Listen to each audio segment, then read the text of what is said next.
I'm often asked, how on earth do you talk for 3 hours a day? Well, first I say I cheat. We have commercials. It's not exactly 3 hours. We have a little bit of a leeway there. But it's not hard. In today's America, oh, by the way, I'm Sebastian Gorka, former strategist to President Trump. This is America First on the Salem Radio Network. And congratulations to my team for getting us up and running. We had a little bit of drama with our hardware today. But you can't keep a good team down. And we are back in studio on my mic. And everything is working. God willing. Shoot the gremlins when you see them. Take them out. Okay. Most days it's really not hard. Especially when my old boss was president. You just waited for the next tweet. And you had at least an hour of stuff to talk about given the reactions. Today, I want to talk about a big issue. It's a really big issue. Because if you don't have your safety, if we don't have security as a nation, forget the rest. Forget about good education, forget about an economy, forget about meritocracy, getting ahead, pulling yourself up by your bootstraps, mobility, social, economic, or otherwise. Forget it. You don't have any of it if you don't have security, if you don't have safety. Now, how do we get that? Domestically, it's 16,000 law enforcement agencies. Yeah, 16,000. Look it up. When it comes to the real threat, countries who wish to destroy, enslave us, it's the military. It's those men and women who decide that not for the money, because it's definitely not for the money. They're going to take an oath to defend us from all enemies, foreign and domestic. They're going to put on a uniform. They're going to undertake grueling, arduous training.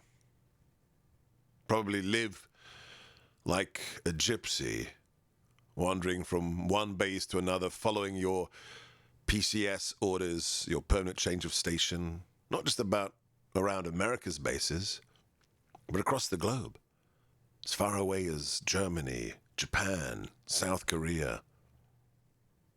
Have to live on a ship, or maybe under the water for weeks, if not months at a time, on a submarine. Those are serious Americans. I have been honored, truly honored, to be associated, to have met, to have educated, shared a classroom with thousands of them.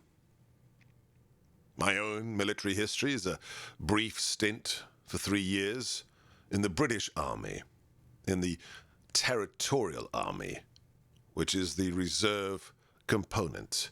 When I was in college, because of my penchant for languages, because of my family's background for having escaped a communist dictatorship, I joined, was successful, and was recruited into a unit called the Intelligence and Security Group V for volunteers. And I was trained in the MOS. My specialty that I was trained in was interrogation, prisoner handling and interrogation.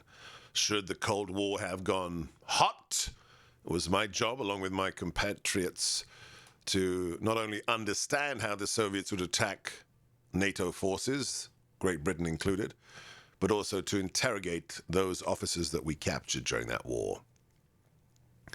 I loved it. I enjoyed it a great deal. Like any young boy, I had a healthy interest in all things military. And as the son of somebody who'd escaped a political prison, being liberated by the freedom fighters of the 1956 revolution, I had a healthy interest in weapons. My father taught me to shoot as soon as I could reasonably hold and aim a weapon, because he understood that that is the last line of defense in your liberties.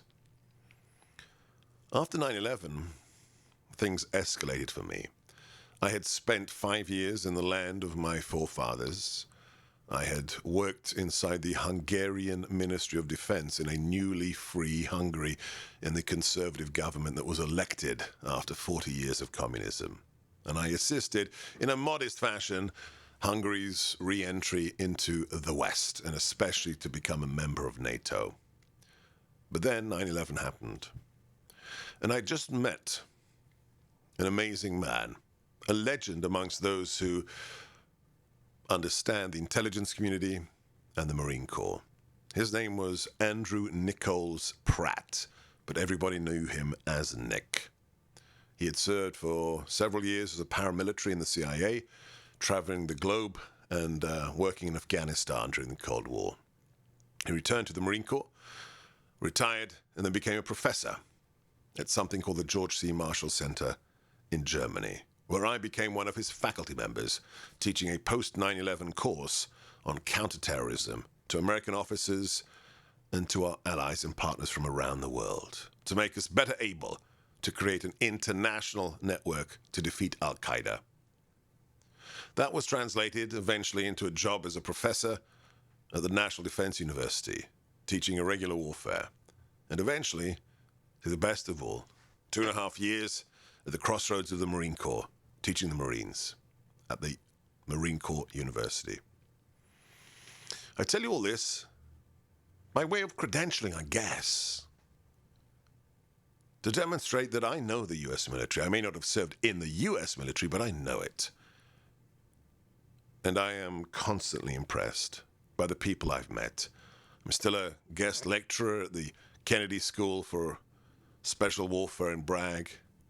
And the young men and women I've met stun me in their dedication to the principles upon which this nation was built.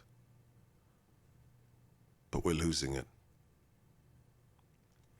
Last week, Tucker Carlson, the most successful news TV host in America, did a couple of segments one day after the other on what Biden has done or is planning to do to the U.S. military, his obsession with identity politics, and how it has become a test tube for social engineering.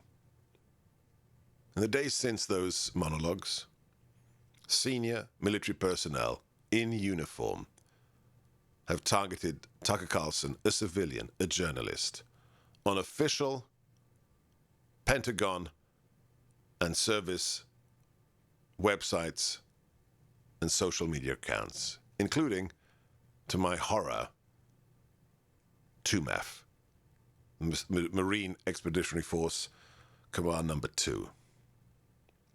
And that's a third of the Marine Corps that Twitter account represents. Never before in American history have we seen something like this, where multiple members of the establishment who've taken an oath to uphold the Constitution have felt it is their right to attack a civilian for political purposes. It's wrong. And it is the result of conservatives allowing ideological actors to inveigle themselves into the U.S. military and to allow ideological actors in the White House and across our government to pervert the purpose of the United States Armed Services. I'm going to be dedicating today's show to just how bad it is and what, if anything, we can do about it.